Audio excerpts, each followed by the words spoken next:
We're here at the Estill County Jail, which has been shut down since March 31st. There's no inmates in there right now. So we talked to jailer Bo Morris about how and why the state came and shut the jail down.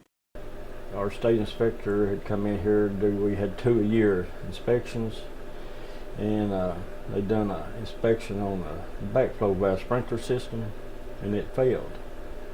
So I got a quote in June, and nothing was done until in March, and didn't get the okay to fix it, so the state had to shut it down because it wasn't in compliance with the state. It wasn't working at all. It was failed.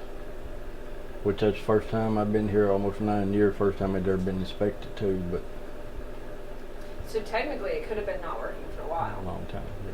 So how dangerous is that? I mean, really? Well, really, in here you got a concrete, which you've got some drop ceiling, but the areas where the sprinklers is, I mean, it's not really to me for it's a danger, but you know, according to the code in the state, it is. A little while before that, we'd had the smoke back system checked, and one zone had failed in that.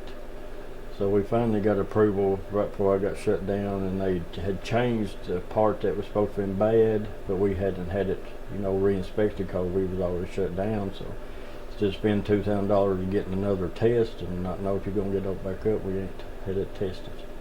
So how much warning did the state give you before they had you move everybody out? Well, it went on for, like I say, a year, and they was kept saying, you know, if something's done, we're going to do something done. And so before I actually had to move them out, probably about 2 or 3 weeks, I got a letter said if this is not, you know, okay to fix or fixed within the 31st of March, I would be shut down. And the last week I went up to the last day trying to see if I was going to get approval or not, and nobody never would tell me nothing. So I had 10 hours on the 31st of March to have these people out.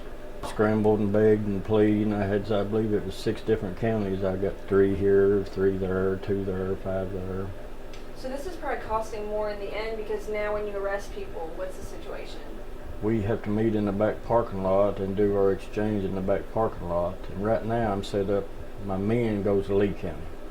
My women goes to Clark County. But that's costing me $100 a day right now in Clark County on women. So really that's probably outweighing the cost of... As of this point, it is. And which we're trying to work on a little thing now. I got approved for a new transport van, because that's my biggest headache right now is court days. You've got 15, 20 or so people coming in. You got to go to 5 or 6 different counties, back and forth, back and forth. You know, they're trying to talk about a contract with one county to hold everybody in one location. So, you know, with this van in one location, it's going to be a little easier because you got something to haul with. They did replace that sprinkler system, but there was some more stuff stopped up ahead of it we didn't know about. And I was waiting on the quote, but now the smoke vac's going to recheck, see if it comes in compliance or not. If it don't, I'm in trouble. And myself personally, I told them, which I was mad at the time, because, you know, waiting and then everything fall back on me. But now we can get this van situated at one location, let it ride. And I told them, I said, you know, without everything being right, I don't want to open back up. Only thing we do, I got a court order from my judges on court days, because we've no place to hold them in the courtroom, no bathrooms. I can hold down here in these 2 cells in the back for court. They come down here and they get called, they get done with court and go back. As far as a long period of time, I'm not allowed to hold them.